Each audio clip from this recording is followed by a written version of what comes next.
My shoes are making noise, by the way. Sir, Amitabh Bachchan calls on hot seat and you are calling on hot stage. Okay, good morning to one and all present here. Am I audible? Okay, welcome to Intellect Meet 2024, Satra ka Khatra. Oh, आज anchoring नहीं करना है, sorry. Okay, myself Nancy J Turakhiya, presenting in front of you, a grammar educator of Genius Day School. My topic for today will shed light on virtual shadows affecting teenagers. When we hear the word virtual, we come across a lot of things like social media, internet, and a lot of applications like Instagram, Facebook, and YouTube, and etc. Of course, these virtual shadows are affecting our teenagers, but here precisely, I want to talk about online gaming. As I have observed this, that online gaming has affected these teenagers and diverted their young and talented minds. All the teenagers right now are actually multi-talented and smart than us. But the thing is, these shadows are affecting them a lot. Precisely, I want to talk about online gaming and teenagers to explore the prevalence and implications of online gaming among youth. Before that, I want to take you through the evaluation of digital games. Digital games have undergone a remarkable metamorphosis that has changed how people spend leisure time and engage with technology. In 50s and 60s, video games like tennis and space war were emerged as the pioneers. In 70s, games such as Pong, Space Invaders, and Pac-Man, we must have played this Pac-Man as well. Cultural phenomena with simple yet addictive gameplay, but that was not that much addictive that time because it needed a lot of accessories to install this. In 80s and 90s, I showed the wonderful video, Super Mario, and I love Super Mario.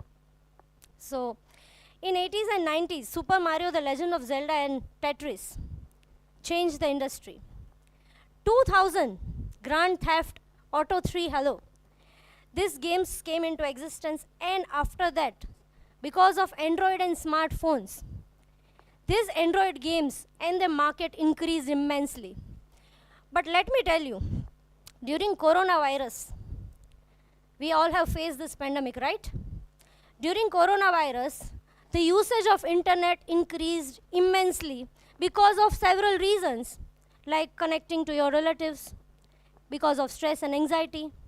But during that phase, adults as well as teenagers came in contact more with such games to spend their time, to divert their minds.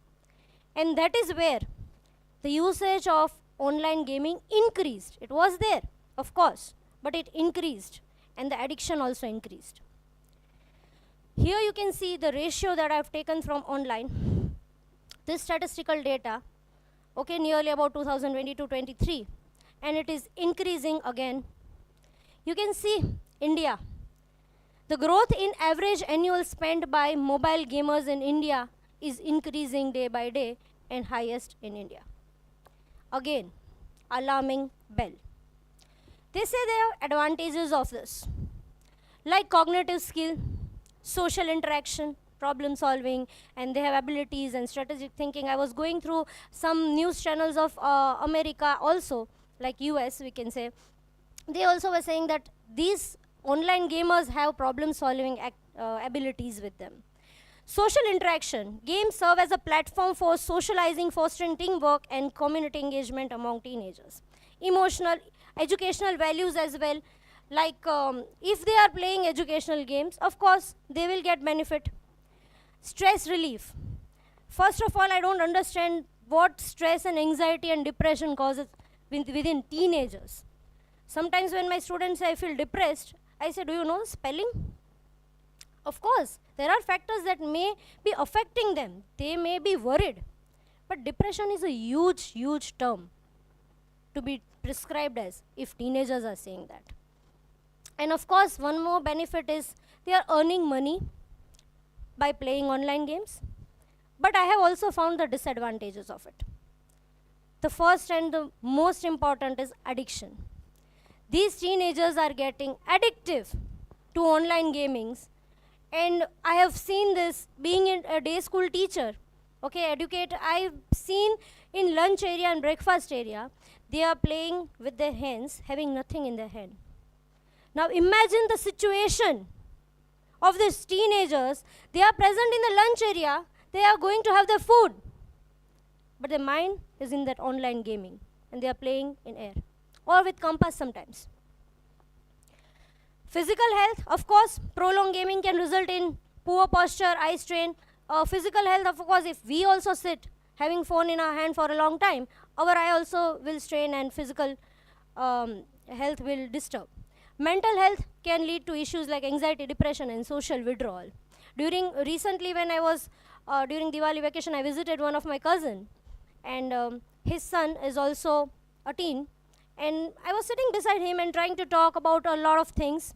Even I tried to talk about, do you have a girlfriend? He was least interested. As soon as I pipped in the phone what he was doing and asked what you are doing, he started giving answers about everything, but about the game.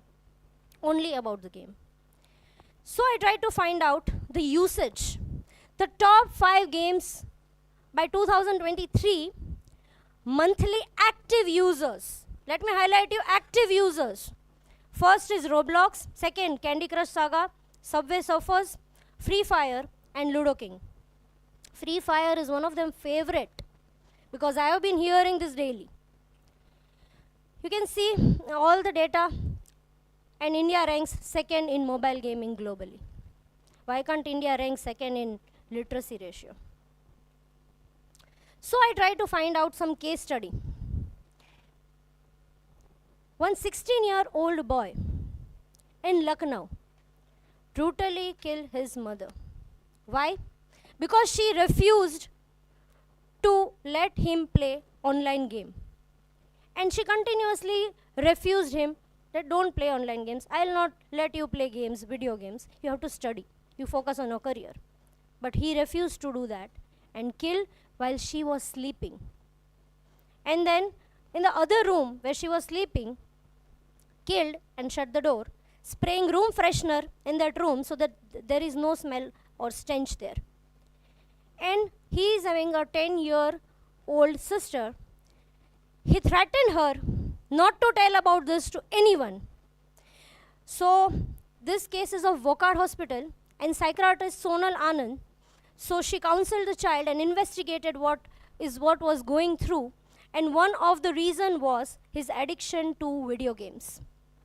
That was the reason he killed his mother, own mother.